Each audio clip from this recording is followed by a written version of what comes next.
The massive crystal hall floated in space around a dead star. Inside, creatures from across the galaxy sat in rows that stretched up toward the ceiling like a giant stadium. Some had blue skin and long necks. Others looked like walking machines made of metal. A few resembled giant insects with too many eyes. Kyle Johnson sat in the back row with the other new species representatives. His simple black uniform looked plain compared to the glowing robes and complex armor worn by the other beings. The human section had only one chair. Earth was still too new to have more than one person speak for them. The meeting began when a tall blue creature stepped forward. Admiral Kethvar, the Zephyrian Empire, wore a uniform covered in medals and symbols. His voice echoed through the hall as he spoke. "Today we discuss the newest species to contact our Federation," Kethvar said. "The humans from the planet called Earth." A hologram appeared in the center of the hall. It showed Earth's blue oceans and white clouds spinning slowly. Then the image changed to show human cities, roads, and buildings. "These creatures have been watching space for only a few decades," Kethvar continued. "Their technology is extremely primitive. They still use chemical rockets to leave their planet." Laughter filled the hall. A creature that looked like a giant spider clicked its mandibles in amusement. Kyle kept his face calm and said nothing. The hologram changed again. Now it showed human military equipment. Tanks rolled across the screen, followed by fighter jets and aircraft carriers. Then came images of nuclear weapons being tested. "They fight wars with projectile weapons," Kethvar said, his voice full of mockery. "Metal bullets fired from tubes. Their most powerful weapon split atoms, releasing primitive nuclear energy." More laughter echoed through the hall. A mechanical voice spoke from the robot section. "Unit 7749 has calculated human military capacity." The machine said, "Total threat level to Federation, 0.003%. Recommendation, ignore." Kyle watched as images of human spaceships appeared. The space shuttle looked ancient compared to the sleek alien vessels shown for comparison. Earth's International Space Station seemed like a child's toy next to the massive space cities the aliens had built. "Humans have sent exactly 12 people to their moon," Kethvar announced. "Our smallest cargo ships carry more passengers than their entire space program has ever launched." A creature with 6 arms and purple skin stood up. "How long did it take them to reach their moon?" she asked. 3 days, Kethvar replied. The purple alien shook her head. "Our children make that distance in 3 minutes during school trips." The hall erupted in more laughter. Kyle gripped his chair, but kept his expression neutral. The hologram now showed human cities at night, lit up with electric lights. Then it compared them to alien cities that floated in space or existed underwater on distant worlds. "They burn fossil fuels for energy," Kethvar said. "Coal, oil, natural gas. They pump pollution into their own atmosphere. Our scientists estimate they will destroy their planet's climate within a few centuries if they continue this way." A insect-like queen with multiple eyes leaned forward. "Do they even understand quantum mechanics?" she asked.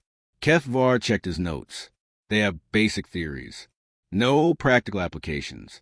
They cannot manipulate space-time, create artificial gravity, or travel faster than light. They are trapped in their single star system." "Pathetic," the queen said. "My species was bending space-time when we were still living in caves." Kyle finally stood up. The hall grew quiet as all eyes turned to the lone human. "Earth requests permission to speak," Kyle said calmly. Kethvar looked annoyed but nodded. "The primitive may address the assembly." Kyle walked to the center of the hall. His boots clicked on the crystal floor as hundreds of alien eyes watched him. "Earth acknowledges our technology is different from yours," Kyle began. "We use chemical rockets because they work. We split atoms because the energy is useful. We explore space slowly because we prefer to be careful." "Careful?" Kethvar laughed. "You mean slow and backward." "We mean thorough," Kyle replied. "Earth has studied your civilizations for decades. We know the Zephyrian Empire has fought 17 wars in the last century. The Krillian Hive has consumed 6 different species. The Nexus Collective has replaced their organic parts with machines until nothing original remains." Some aliens shifted uncomfortably in their seats. Kyle continued. Humans choose a different path. We advance steadily. We solve our problems before creating new ones. We explore without conquering. A mechanical laugh came from the robot section. What could primitives possibly teach advanced civilizations? Kyle smiled slightly.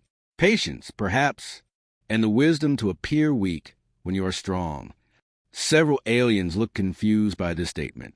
Kethvar waved his hand dismissively. Earth's application for advanced trade agreements is denied, he announced. Perhaps in 1,000 years, when humans develop real technology, we will reconsider. The vote was unanimous except for Kyle's single abstention. As the meeting ended, various aliens filed past the human section, making jokes about Stone Age technology and rocket-powered primitives. Kyle gathered a simple briefcase and prepared to leave. A small, furry creature with large eyes approached him. I am Ambassador Zix from the Polarian Republic. The creature said quietly. My species was once dismissed as primitive too. Be patient, human. The galaxy has a way of surprising those who think they know everything. Kyle nodded respectfully. Thank you for the advice. As Kyle walked toward the docking bay where his ship waited, he passed massive alien vessels. Zephyrian warships bristled with energy weapons. Krillian bioships pulsed with organic technology. Nexus vessels gleamed with perfect mechanical surfaces. His own ship, the Friendship, looked tiny beside them. It appeared to be nothing more than an enlarged version of Earth's primitive shuttles. The aliens who saw it probably assumed it was barely capable of interstellar travel. Kyle boarded his ship and sealed the airlock. Once alone in his cabin, he activated a secure communication system hidden behind a false panel. Terra Command, this is Johnson, he said quietly. The assembly meeting went exactly as predicted. They still believe we're primitives. No one suspects the truth. A voice crackled back through the encrypted channel. Excellent work, Kyle. How much time do you estimate we have? Kyle looked out his porthole at the alien ships. Based on their arrogance? Decades, maybe longer. They're so convinced of their superiority that they'll never look closer at Earth until it's too late. Good. Phase 2 continues as planned. Return home immediately. Admiral Collins wants a full debrief. Kyle smiled as he began the departure sequence. The aliens thought humans were primitive. They laughed at Earth's chemical rockets and nuclear weapons. They had no idea what was really hidden in the outer reaches of the solar system. Let them laugh, Kyle thought. Soon enough, the galaxy would learn what humans were truly capable of. But for now, the masquerade continued. The mining colony on Kepler, for 42B, had been peaceful for over 50 years. The Zephyrian workers operated massive machines that dug deep into planet's crust, searching for rare metals and energy crystals. 50,000 blue-skinned aliens lived in the domed cities scattered across the rocky surface. Commander Vor Dim stood in the control center, watching the daily report scroll past on his screen. The mining quotas were ahead of schedule. The workers were healthy. Everything seemed normal until the ground began to shake. Sir, we're detecting massive seismic activity, reported his assistant, a young Zephyrian named Keltar. The readings are off the charts. Through the transparent dome above them, Vor Dim could see dust rising from distant hills. The shaking grew stronger, rattling equipment and causing alarms to sound throughout the colony. Is it an earthquake? Vor Dim asked. No, sir. The pattern is wrong. These tremors are artificial. Suddenly, the ground split open near Mining Station 7. A massive structure rose in the crack, covered in dirt and rock from centuries underground. It was clearly artificial, made of some dark metal that seemed to absorb light. What is that thing? Keltar whispered. More structures emerged across the planet's surface. They had the angular, geometric design of ancient technology, but they pulsed with energy that made Vor Dim's instruments go wild. Send a probe to investigate. Vor Dim ordered. The probe approached the nearest structure carefully. When it came within 100 meters, the ancient building suddenly activated. Weapon ports opened along its surface and bright plasma beams lanced out, vaporizing the probe instantly. All mining stations, this is command. Vor Dim spoke into his communicator. We have a hostile situation. Return to the nearest shelter immediately. But it was too late. The ancient structures had awakened after sleeping for thousands of years, and they were not happy to find intruders on their world. Massive war machines began emerging from underground bunkers. They stood 30 meters tall, walking on 4 legs like metal spiders. Energy cannons jutted from their backs and sides. Their sensors swept the landscape, identifying the Zephyrian colony as a target. The first attack came without warning. Plasma bolts rained down on Mining Station 3, overwhelming its shields and reducing facility to melted metal. 17 workers died in the first minute. Sent a distress signal to the fleet. Vordim ordered, "We need immediate military support." Keltar worked frantically at his console. "Sir, Admiral Kethvar's battle group is 3 weeks away. The nearest Federation forces are even further." More war machines appeared on the horizon, advancing toward the main colony. Vordim watched helplessly as his defensive turrets fired at the approaching enemies. The plasma bolts bounced harmlessly off energy shields that flickered around each machine. "Our weapons aren't even scratching them," reported the defense coordinator. "Their shield technology is completely unknown." Within hours, half the mining stations had been destroyed. The war machines moved with mechanical precision, systematically eliminating every Zephyrian facility they encountered. Their tactics were simple but effective.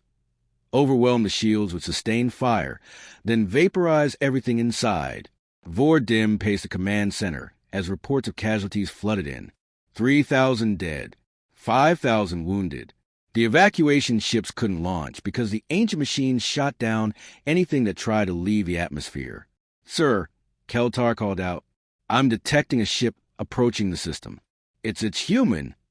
On the main screen appeared a vessel that looked primitive compared to Zephyrian technology. The ship had a simple cylindrical design with visible engine nozzles and basic sensor arrays.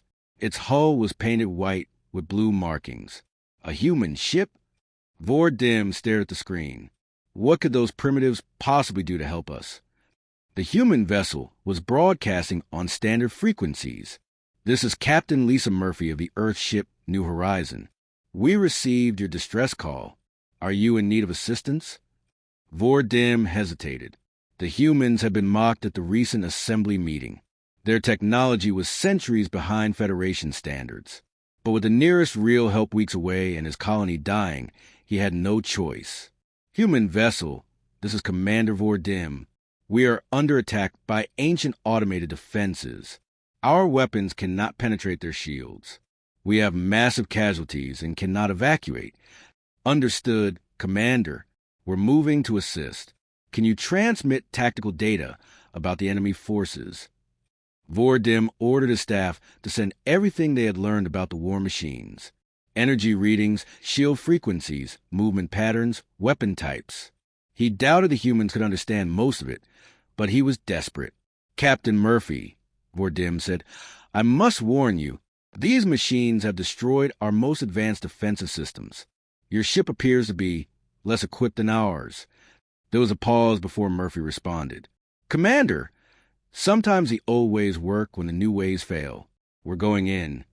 Vordim watched through his telescopes as a human ship descended toward the planet. It looked impossibly small compared to the giant war machines that had devastated his colony. The ancient weapons immediately focused on this new target, energy beams reaching up toward the approaching vessel. "They'll be destroyed in seconds," Keltar said sadly. But something unexpected happened. The human ship didn't try to block the plasma beams with energy shields. Instead, it simply dodged them. The vessel moved with surprising agility, weaving between the energy bolts like a dancer avoiding raindrops. "How are they doing that?" Vordim asked. "No computer can calculate those trajectories fast enough." "Sir, I don't think they're using computers. The flight pattern looks manual." The human ship dropped lower, now flying between the war machines at extremely low altitude. Vordim could see weapon ports opening along the vessel's hull, but they didn't look like any energy weapons he recognized. "What kind of armament are they deploying?" he wondered aloud. His answer came a moment later. Instead of plasma beams or particle bolts, the human ship fired what appeared to be simple projectiles. Metal slugs launched at high velocity, dozens of them streaming toward the nearest war machine. "Kinetic weapons?" Vordim was amazed. They're using primitive bullets against energy shields, but the bullets went right through the shields as if they weren't there. The ancient defensive systems have been designed to stop energy weapons, not solid projectiles. The metal slug slammed into the war machine's armor, punching holes and causing sparks to fly. The war machine staggered and began firing wildly, trying to hit the fast-moving human ship. But Captain Murphy's pilot was too skilled, constantly changing speed and direction in patterns that confused the ancient targeting systems. More human weapons emerged from the ship, explosive devices that looked like simple chemical bombs, but they were placed with surgical precision at weak points in the war machine structure. When they detonated, the explosions knocked out key systems and sensors. They're actually damaging it, Keltar said in amazement.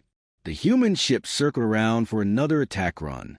This time, small figures dropped from the vessel's cargo bay, falling toward the planet on what appeared to be primitive parachutes. They're deploying ground forces? Vordim couldn't believe it. Against 30-meter-tall war machines, the human soldiers landed near a damaged war machine and immediately went to work. They carried weapons that fired the same kinetic projectiles, but they also used tactics that no Zephyrian would have considered. Instead of standing and fighting in formation, they scattered and hid, attacking from multiple directions at once. One human planted an explosive device on the war machine's leg joint, while another distracted it by shooting at its sensors. The explosion sent the massive machine crashing to the ground, where more humans swarmed over like ants, finding weak points and exploiting them. Impossible, Vordim whispered. They're actually winning. The battle continued for hours. The human ship and its ground team worked together with perfect coordination, taking down one war machine after another. They used speed instead of shields, cleverness instead of raw firepower, and teamwork instead of individual heroics. As the last ancient war machine fell silent, Captain Murphy's voice came through the communicator again. Commander Vordim, the immediate threat has been neutralized. We're standing by to assist with evacuation procedures.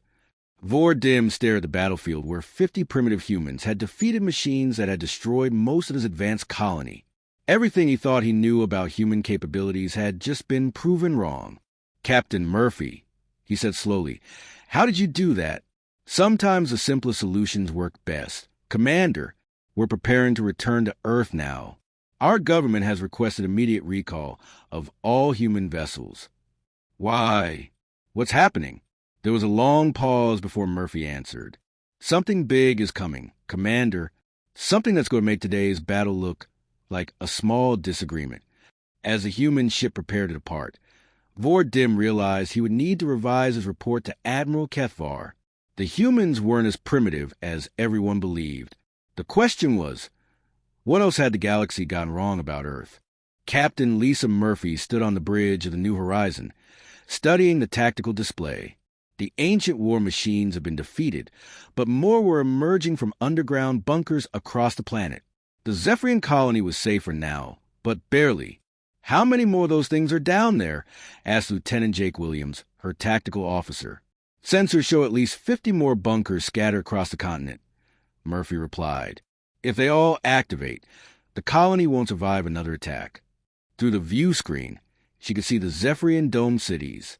Smoke rose from damaged buildings, and emergency lights flashed throughout the complex. 50,000 alien lives depended on what happened in the next few hours. Captain, called Sergeant Amy Rodriguez on the weapon station, I'm reading massive energy signatures from a northern mountain range. Something big is powering up. Murphy frowned. Bigger than what we just faced? Much bigger. These readings suggest a central command facility. If it comes online, it could coordinate all the remaining war machines. The communication system crackled to life. Commander Vordim's voice came through, tight with worry. Captain Murphy, our long-range sensors have detected a massive structure beneath Mount Kaler. If our analysis is correct, it's some kind of central command center for the entire defense network. Murphy nodded. We see it too, Commander. What's your recommendation? Our military advisors suggest immediate evacuation. Once a facility activates, the coordinated defense grid will be unstoppable. Even a full Federation battle group would have difficulty penetrating it. Jake looked at Murphy with concern. Captain, he's probably right. We're just one ship with 200 crew. This is beyond our capabilities. Murphy studied the tactical display. For a long moment, the ancient command center was buried deep underground, protected by multiple layers of energy shields and defensive systems. It would be like trying to break into the most secure vault in the galaxy. How long until full activation? She asked. Based on the energy buildup patterns, approximately 6 hours, Vordim replied. Murphy made her decision. We're going to stop it. Captain, Jake said quietly, that's suicide. Even if we could penetrate the facility, we don't have the firepower to destroy something that size. Then we don't destroy it, Murphy said with a slight smile. We do something else. She turned to her crew. Amy, I need you to prepare demo charges with remote detonators. Carlos, start working on electronic warfare packages. Nathan, plot me a flight path that takes us through the mountain canyons to avoid the main sensor rays. Chief Engineer Carlos Martinez looked up from his console. Captain, what exactly are we planning to do? We're going to think like humans instead of trying to fight like aliens, Murphy replied. The Zephyrians try to match firepower with firepower. That's not how we win. The New Horizon descended into the planet's atmosphere, flying low over the rocky terrain. The mountain range ahead was jagged and dangerous, with narrow canyons that would challenge even an experienced pilot. Pilot Nathan Carter studied his instruments carefully. These passages are barely wider than our ship, Captain. One mistake, and we'll be pancaked against a cliff face. That's why we're doing it manually instead of using computer navigation, Murphy said. The ancient sensors won't expect something this reckless. As they flew deeper into the canyon system, Jake monitored the tactical display. Captain, I'm detecting automated defense turrets along the canyon walls. They're tracking our movement. Amy, take out those turrets, but use minimum firepower. We don't want to advertise our approach. Sergeant Rodriguez fired precise bursts from the ship's kinetic weapons. The metal projectiles smashed into the ancient turrets, disabling them without creating the massive energy signatures that plasma weapons would have produced. Nice shooting, Carter said as he threaded the ship through an especially narrow passage. These canyons weren't meant for spacecraft travel, which is exactly why they won't expect us, Murphy replied. The New Horizon emerged from the canyon system near the base of Mount Kaler. The ancient command facility was buried inside the mountain, but sensor readings showed multiple access points and ventilation shafts. Carlos, are you ready with those electronic warfare packages? Murphy asked. Ready, Captain. These viruses should confuse their targeting systems long enough for us to get close. Amy, what's the status on the demo charges? Prepared and loaded, Captain. But I have to ask, what are we planning to blow up? Our explosives won't even dent that facility. Murphy pointed to a specific location on the tactical display. We're not going after the facility itself. We're targeting the power distribution network. Every system needs energy to function. Jake studied the display and began to understand. You want to cut off their power supply. Exactly. The facility is ancient, probably running on geothermal energy from the planet's core. But that energy has to be distributed through physical conduits. If we can sever those connections at the right points, the entire system goes dark. The ship moved closer to the mountain, dodging defensive fire from automated weapons. Carter's piloting skills kept him alive as he wove between energy beams and missile salvos. There, Murphy pointed to a cluster of structures near the mountain's base. Those are power relay stations. Take them out, and the command center loses 60% of its energy supply. Amy launched a spread of kinetic missiles at the relay stations. The simple explosive warheads detonated against the ancient structures, sending sparks and debris flying. Immediately, the defensive fire from the mountain began to weaken. It's working, Jake reported. Their shield strength is dropping. But the ancient systems weren't helpless. New weapon emplacements emerged from hidden positions, and the remaining power allowed them to focus their fire more precisely. We're taking heavy damage, Carter reported as the ship shook under enemy fire. Hull breaches on decks 3 and 4. Carlos, deploy the electronic warfare packages now, Murphy ordered.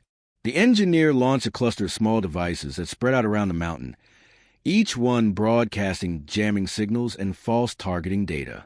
The ancient weapons began firing at phantom targets, giving the New Horizon precious seconds of relief. Amy, I need you and a team to go inside that mountain and finish the job manually. On my way, Captain. Sergeant Rodriguez led a squad of Marines through the ship's damaged corridors to the launch bay. They wore simple combat gear that looked primitive compared to Zephyrian equipment, but it was perfectly suited for the mission ahead. Remember, Amy told her team, these ancient systems expect energy weapons and shields. We're going in with bullets and bombs, old school style. The Marines deployed from the ship using jetpacks, flying directly into mountain through damaged ventilation shafts. Inside, they found corridors filled with ancient machinery and automated defenses. The ancient guardians were mechanical creatures the size of cars, armed with plasma cannons and protected by energy shields. But just like the war machines outside, they were vulnerable to kinetic weapons. Open fire, Amy ordered. The Marines attacked with automatic rifles and shotguns, weapons that hadn't been used in galactic warfare for centuries. The bullets punched through energy shields and tore into mechanical components, disabling the Guardians faster than energy weapons could have managed. They fought their way deeper into the facility, following Carlos's technical guidance transmitted from the ship. The main power conduits were located in the facility's core, a massive chamber filled with energy distribution equipment. There, Amy pointed to a cluster of massive cables that pulsed with power. Carlos says if we cut those 3 main conduits, the whole system shuts down. The Marines placed their explosive charges with careful precision. The bombs were simple chemical explosives, but they were placed exactly where they would do the most damage. Charges set, Amy reported. 60 seconds to detonation. The team fought their way back through corridors filled with increasingly desperate mechanical defenders.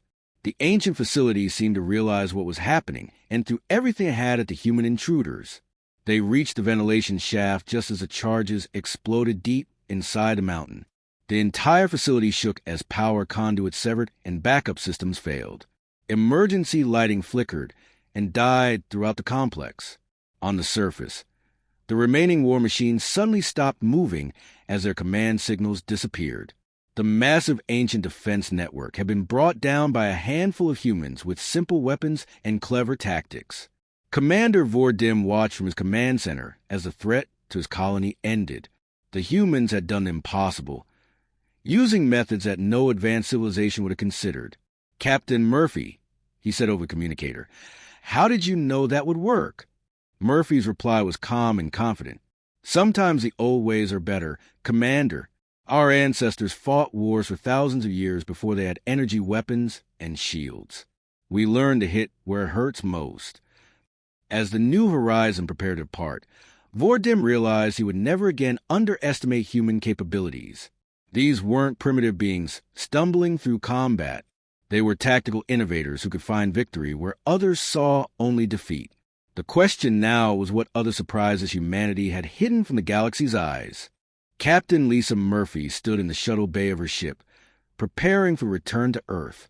The mission to Kepler 442b had been successful, but something in Admiral Collins' urgent recall message suggested this was only the beginning of a much larger story. The journey back to Earth took 3 days, just as the aliens had mocked during the assembly meeting. Murphy's ship appeared to use the same chemical propulsion that had made the Federation representatives laugh. But appearances, she knew, could be very deceiving. As Earth came into view, Murphy expected to see the familiar blue planet with its small space stations and modest orbital facilities. Instead, her sensors detected something impossible. Massive structures surrounded the planet, hidden from normal detection, but clearly visible to her ship's special sensors. Jake, are you seeing this? She asked her tactical officer. Lieutenant Williams studied his console with amazement. Captain, there are hundreds of installations throughout the solar system. Ship construction facilities, weapon platforms, research stations. How is this possible? Because we've been very good at keeping secrets, Murphy replied. Her ship received new navigation instructions, directing her not to the small orbital station the aliens knew about, but to a massive facility hidden behind Earth's moon. The structure was 10 times larger than anything the Federation had ever built. As they docked, Murphy realized she was seeing only a small part of humanity's true capabilities. Through the station's viewports, she could see sleek warships that made Zephyrian vessels look ancient. Construction yards built ships using technologies that seemed to manipulate matter at the atomic level. "Welcome home, Captain," said a voice as Murphy disembarked. Admiral Peter Collins waited for her in the docking bay. He was an older man with gray hair and sharp eyes, wearing a uniform that looked nothing like the simple clothes Kyle Johnson had worn at the assembly meeting. "Admiral, what is all this?" Murphy asked, gesturing at the incredible facility around them. "This is what humanity really looks like when we're not pretending to be primitive," Collins replied with a smile. "Come on, Lisa. Time you learn the whole truth." They traveled through corridors filled with advanced technology. Holographic displays showed star charts that mapped not just a local galaxy, but neighboring galaxies as well. Scientists worked with equipment that seemed to bend the laws of physics. "How long has this been going on?" Murphy asked. "Officially, about 100 years. We've been reverse engineering alien technology since the first crash scout ship landed in Nevada in 1925. Unofficially, we've been preparing for this day much longer." They entered a massive command center where hundreds of technicians monitored displays, showing activity throughout the galaxy. At the center of the room stood a holographic map that made Murphy gasp. Red dots marked human colonies scattered across dozens of star systems. Blue lines showed transportation networks that connected Earth to worlds hundreds of light years away. Green symbols indicated resource extraction facilities and research outposts. "We have colonies on over 200 worlds," Collins explained. "The slow expansion the aliens mocked was just our visible presence. We've been spreading across the galaxy for decades using transportation methods they don't understand." Murphy studied the display. Dimensional gateway technology? Among other things, Dr. Ellen Parker's team made breakthrough discoveries in quantum mechanics that put Federation science to shame. We can fold space-time, manipulate matter at the molecular level, and travel between dimensions. A woman approached them, wearing a lab coat covered with equations and diagrams. Dr. Parker looked young, but her eyes held the wisdom of someone who had unlocked secrets of a universe. "Captain Murphy," Dr. Parker said, "I've been following your mission reports. Your tactical innovations against the ancient war machines were impressive." "Thank you, Doctor. But I have to ask, why the deception? Why let the aliens think we're primitive?" Collins and Parker exchanged glances. "Because we learn from history," Collins said.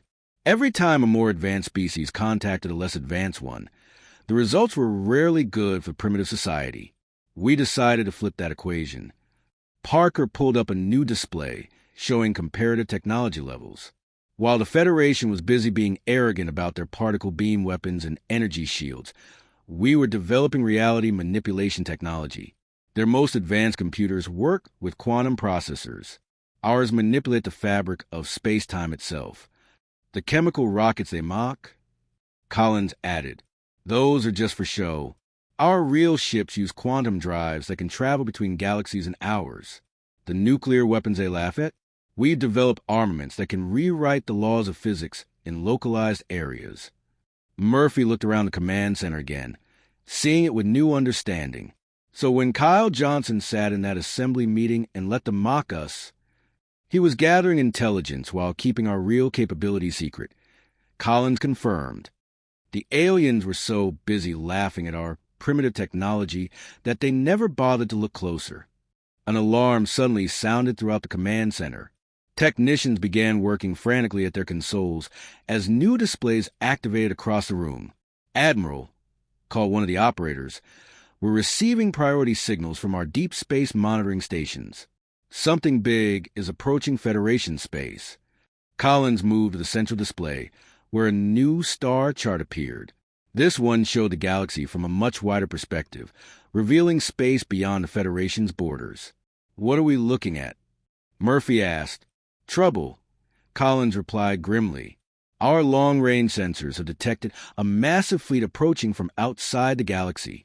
Ships unlike anything in Federation databases." Dr. Parker studied the readings with concern. The energy signatures don't match any known technology. These vessels appear to be using biological and mechanical components in ways we've never seen.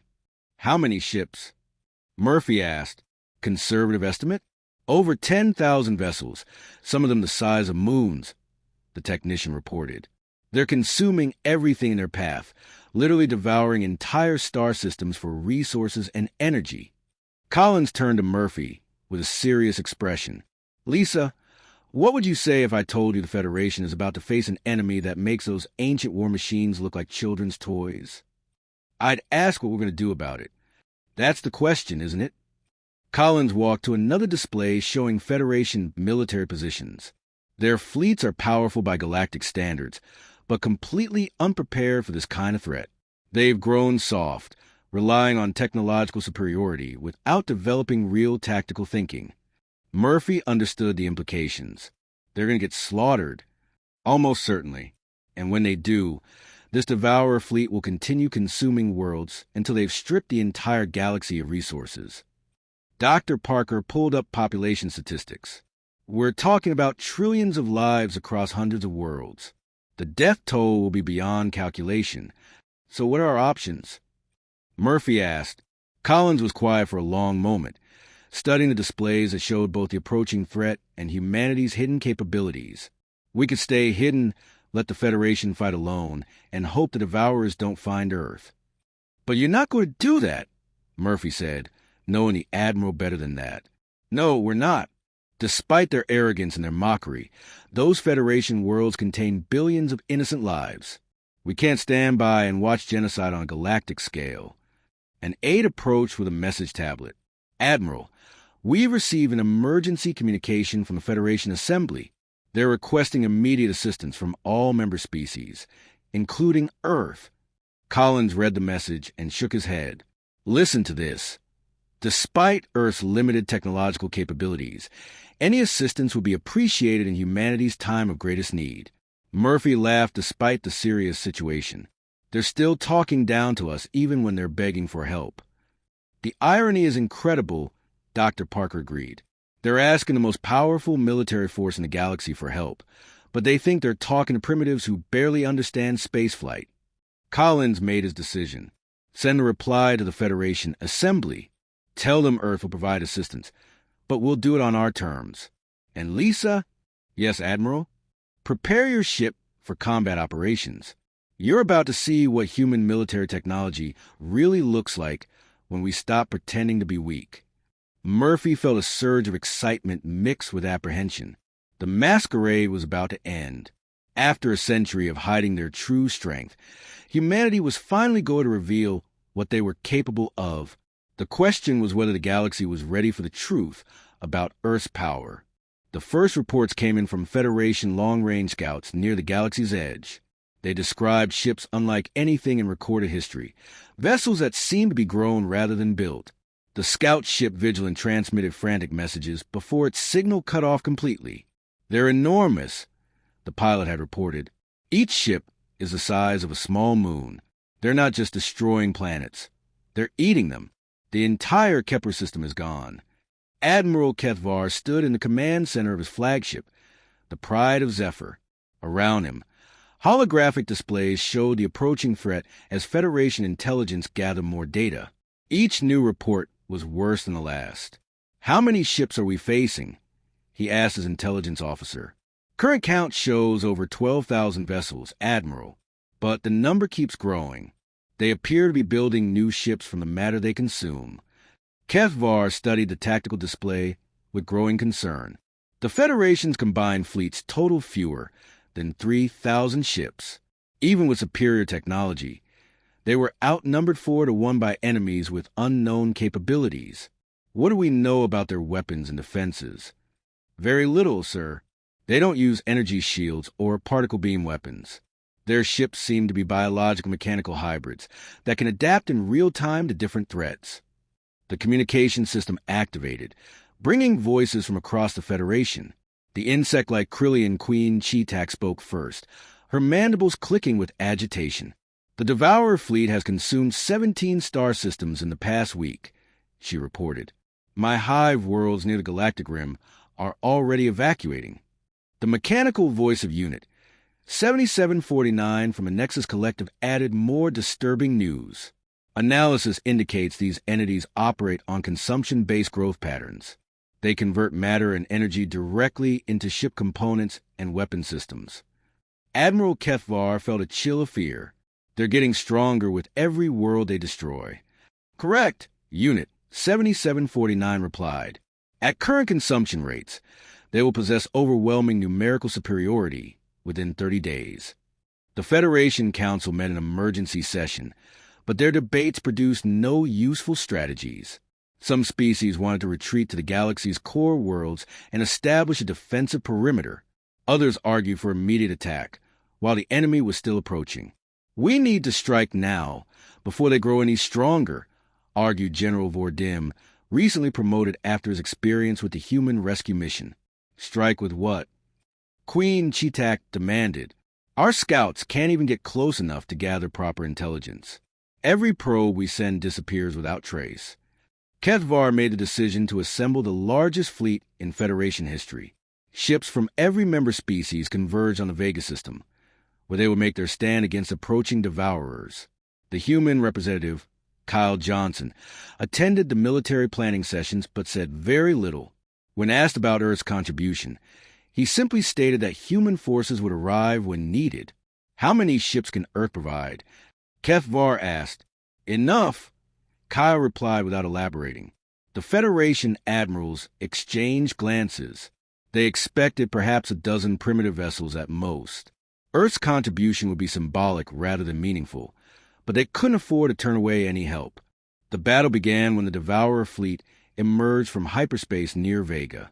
The Federation forces got their first close look at their enemies, and what they saw defied understanding. The Devourer ships looked like they were alive. Their hulls pulsed with organic rhythms, and weapon ports opened and closed like breathing organs. Some vessels had grown additional components during their journey, incorporating consumed matter into new weapons and defenses. My God, whispered Kethvar's tactical officer. They're constantly evolving. The Federation fleet attacked with everything they had. Particle beams, quantum torpedoes, and plasma cannons filled space with brilliant energy. For a moment, it seemed like the attack was working as several Devourer vessels showed damage. But then the impossible happened. The enemy ships began to adapt. Where particle beams had caused damage moments before, new armor plating grew to deflect them. Energy weapons that had been effective suddenly became useless as the Devourer ships developed immunity to their frequencies. They're learning from our attacks, reported the sensor operator in disbelief. All ships switch to secondary weapon systems, Kethvar ordered. The Federation forces tried different tactics, but the Devourers adapted to each one faster than before. Within hours, the alien fleet had countered every weapon and strategy the Federation possessed. The slaughter began in earnest. Devourer vessels swarmed over Federation ships like parasites, literally eating through their hulls and consuming both crew and materials. When a Federation ship was destroyed, the Devourers absorbed its wreckage and grew stronger.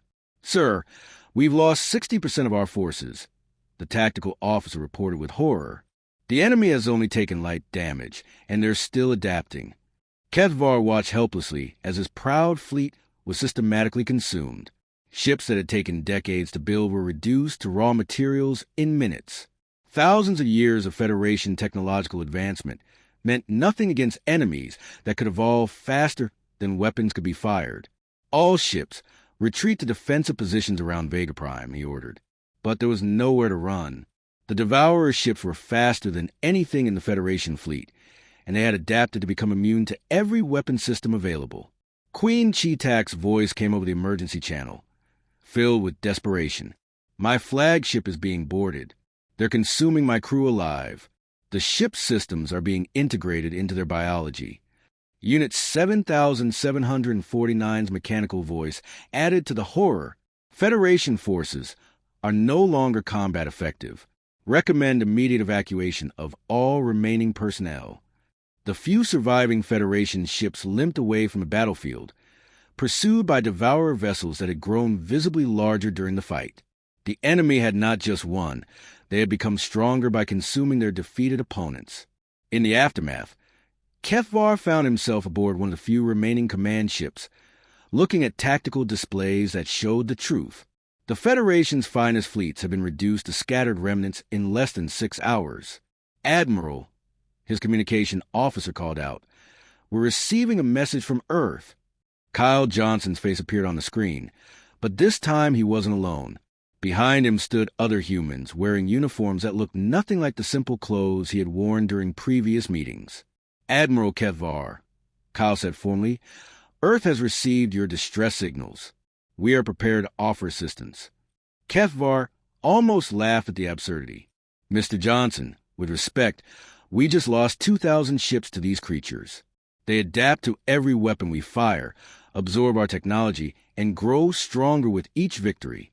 What could Earth possibly do against them?" "More than you might think, Admiral. We're transmitting coordinates for a safe rally point. Bring your surviving ships there and we'll discuss strategy." "Strategy?" Kefvar's voice cracked with despair. "These things are unstoppable. They counter every tactic, adapt to every weapon. In 30 days, they'll consume the entire galaxy." Kyle's expression was calm and confident. "Admiral, has it occurred to you that every attack you made has been with energy weapons and advanced technology? The Devourers have evolved to counter sophisticated threats. What else is there? Sometimes the oldest solutions work best against the newest problems. Rally your forces at the coordinates we provided. Earth's fleet will meet you there." The transmission ended, leaving Kefvar staring at the empty screen. Earth's fleet? He had seen the human ship that rescued the mining colony. If they had a dozen vessels like that, they might buy the Federation a few extra hours before being consumed. But with nowhere else to turn and the galaxy facing extinction, Kefvar gave the order. The surviving Federation ships set course for the human rally point, praying that Earth had some miracle solution that their advanced civilizations had missed. The question was whether humanity could deliver a miracle when the galaxy's most powerful military forces had failed completely. In 30 days, they would have their answer. Admiral Kefvar brought his surviving ships to the coordinates Kyle Johnson had provided. The rally point was near Proxima Centauri, close to Earth but far from the main shipping lanes. He expected to find a small human fleet waiting, perhaps 20 or 30 vessels at most. Instead, he found empty space. "Where are they?" asked his tactical officer, scanning the area for any sign of human ships. "Unknown, sir. There's nothing here but cosmic background radiation." Kefvar was beginning to think the humans had abandoned them when Kyle Johnson's voice came through the communication system. "Admiral Kefvar, this is Kyle Johnson aboard the Terra Prime. Please hold position while we prepare to decloak." "Decloak?" Kefvar looked at his instruments in confusion. "I don't see any ships." "You will." Suddenly, space around the Federation survivors began to shimmer and distort. What had appeared to be empty void transformed as hundreds of vessels materialized from nothingness. Ships that had been completely invisible suddenly became solid and real. But these weren't the primitive vessels the Federation had expected. The human ships were massive, sleek, and clearly built with technology that made Federation vessels look ancient. The closest ship, presumably the Terra Prime, was nearly twice the size of Kefvar's flagship and covered with weapon systems he couldn't identify. "My God," whispered the tactical officer. "Where did they come from?" More ships continued to appear as cloaking systems deactivated throughout the region. Battleships, cruisers, destroyers, and support vessels filled the space around the battered Federation remnants. Each human vessel looked more advanced than anything in the galactic databases. "Admiral Kefvar," came a new voice, deeper and more authoritative than Kyle's. "This is Admiral Peter Collins, commander of the Terra Defense Fleet. Permission to come aboard your vessel for tactical discussion?" Minutes later, Kefvar stood in his own briefing room, staring at the humans who had just transported aboard his ship. The technology they had used made Federation transporters look like children's toys, and their uniforms clearly came from a civilization far more advanced than anyone had imagined. "Admiral Collins," Kefvar began carefully, "I think there may have been some misunderstanding about Earth's technological capabilities." Collins smiled. "There's been no misunderstanding, Admiral. There's been a deception. For the past century, Earth has been hiding our true development level while we studied the galaxy and prepared for threats like this. Captain Lisa Murphy, who Kethvar remembered from the mining colony rescue, stepped forward with a holographic projector. The device activated, showing a complete tactical analysis of the recent battle against the Devourers. "Your Federation forces fought bravely," Murphy said, "but you used exactly the wrong tactics. You tried to match advanced technology with more advanced technology. The Devourers have evolved specifically to counter that approach. What would you suggest?" Kethvar asked, still struggling to understand what he was seeing. Admiral Collins gestured to the holographic display. "The Devourers adapt to energy weapons, quantum technologies, and particle beam attacks. But they've never encountered truly primitive tactics combined with reality-warping technology." Dr. Ellen Parker, who had been quiet until now, spoke up. "We've analyzed their adaptive capabilities. They can evolve to counter any direct threat, but they can't adapt to attacks that bypass their defensive systems entirely." "I don't understand," Kethvar admitted. Collins smiled. "Admiral, what if I told you we could hit them with weapons they can't adapt to because the weapons don't actually exist in normal space-time?" Before Kethvar could respond, alerts began sounding throughout the ship. The Devourer fleet had found them, emerging from hyperspace in a formation that blocked all escape routes. "Admiral Collins," Kethvar said urgently, "we need to retreat immediately. You don't understand what we're facing." "On the contrary," Collins replied calmly, "it's time they understood what they're facing." Collins activated a communication device. "All Terra Fleet units, this is Admiral Collins. Execute Operation Revelation." Outside the viewports, the human fleet began to move, but instead of forming traditional battle lines, they spread out in patterns that made no tactical sense. Some ships seemed to phase in and out of reality, while others split into multiple copies of themselves. The Devourer fleet attacked exactly as they had before, swarming toward the human vessels with biological weapons ready to adapt and consume.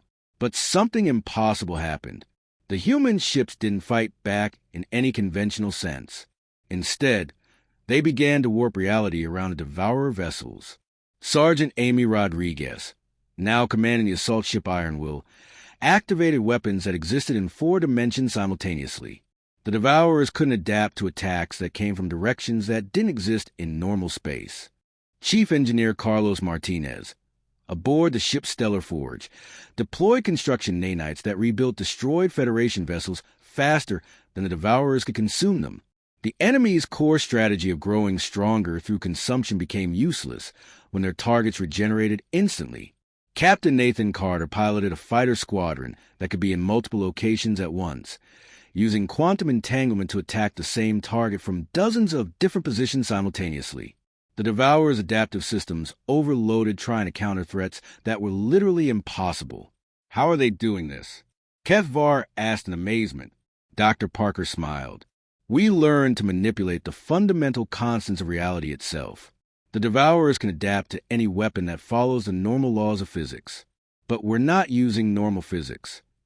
The battle became completely one-sided, but not in the way anyone had expected. The massive Devourer fleet, which had seemed unstoppable hours earlier, suddenly found itself helpless against enemies that fought with impossible tactics. Human ships phased through Devourer vessels, literally existing in the same space while remaining untouchable. Weapons fired backwards through time to hit targets before the triggers were pulled. Some human fighters attacked by convincing the universe that their enemies had never existed at all. Admiral Collins activated his ultimate weapon, the reality anchor. The device didn't destroy the Devourer fleet. Instead, it rewrote the local laws of physics to make their consumption-based technology impossible. Suddenly, ships that had been growing stronger by devouring matter found that the very concept of consumption no longer worked in this region of space. Without their adaptive abilities, the Devourer vessels became just another fleet of large, slow targets. Human weapons that operated on principles the enemy couldn't understand systematically disabled every ship in the invasion force. The battle was over in less than an hour. Kethvar stood in stunned silence as the threat that seemed destined to consume the galaxy was reduced to drifting hulks. The humans had not just won, they had made victory look effortless. "Admiral Kethvar," Collins said quietly, I think it's time we had an honest conversation about Earth's place in galactic politics. 3 days later, the Galactic Assembly reconvened in emergency session. This time, the seating arrangement was very different. Kyle Johnson sat at the head table, while former Federation leaders occupied secondary positions. The same beings who had mocked Earth's primitive technology now listened respectfully as Johnson outlined new treaties and trade agreements that would benefit everyone. Earth proposes a mutual defense pact, Johnson announced.